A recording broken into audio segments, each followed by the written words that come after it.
ఓబద్యా గ్రంథము మొదటి అధ్యాయము. ఓబద్యాకు కలిగిన దర్శనము.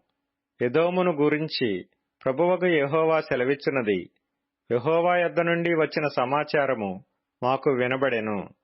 ఎదోము మీద యుద్ధము చేయుదములెండని జనులను రేపుటకై దూత పంపబడియున్నాడు. నేను అన్ని జనులలో నిన్ను అల్పునిగా చేసితిని. నీవు బహుగా తృణీకరింపబడుదువు.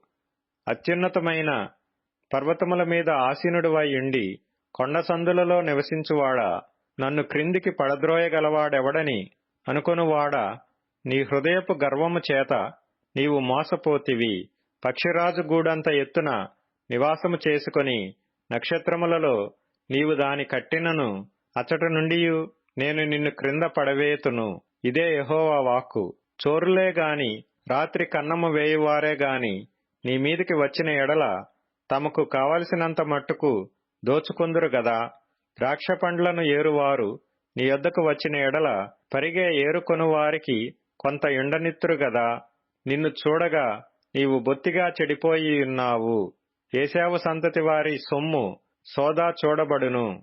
వారు దాచిపెట్టిన ధనమంతయు పట్టబడును. నీతో సంధి చేసిన వారు నిన్ను తమ సరిహద్దు వరకు పంపివేయుదురు. నీతో సమాధానముగా ఉన్నవారు నిన్ను మోసపుచ్చి నీకు బలాత్కారము చేయుదురు. వారు నీ అన్నము తిని నీ కొరకు ఉరియొడ్డుదురు. ఎదోమునకు వివేచన లేకపోయెను. ఆ దినమందు ఏశావు పర్వతములలో వివేచన లేకపోవునట్లు ఎదోములో నుండి జ్ఞానులను నాశనము చేతును.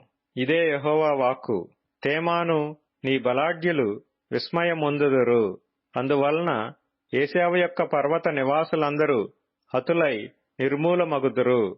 నీ సహోదరులైన యాకోబు సంతతికి నీవు చేసిన బలాత్కారమును బట్టి నీవు అవమానము నొందుదువు. ఇక నెన్నటికిని లేకుండా నీవు నిర్మూలమగుదువు. నీవు పగవాడవై నిలిచిన దినమందు పరదేశులు వారి ఆస్తిని పట్టుకొని పోయిన దినమందు అన్యులు వారి గుమ్మములలోనికి చొరబడి యెరూషలేము మీద చీట్లు వేసిన దినమందు నీవును వారితో కలిసికొంటివి గదా. నీ సహోదరుని శ్రమానుభవ దినము చూచి నీవు ఆనందమొంద తగదు. యూదావారి నాశన దినమున వారి స్థితిని చూచి నీవు సంతోషింపతగదు. నా జనుల ఆపద్దినమున నీవు వారి గుమ్మములలోనికి చొరబడదగదు.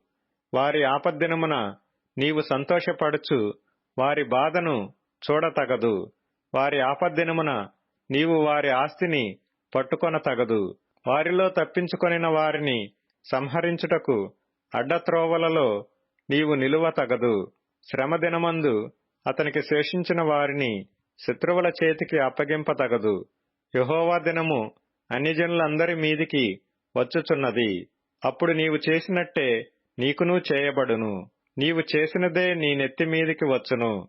మీరు నా పరిశుద్ధమైన కొండ మీద త్రాగినట్లు అన్యజనులందరూ నిత్యమూ త్రాగుదురు. తాము ఇక నెన్నడూ నుండని వారైనట్లు వారేమీయూ మిగులకుండా త్రాగుదురు.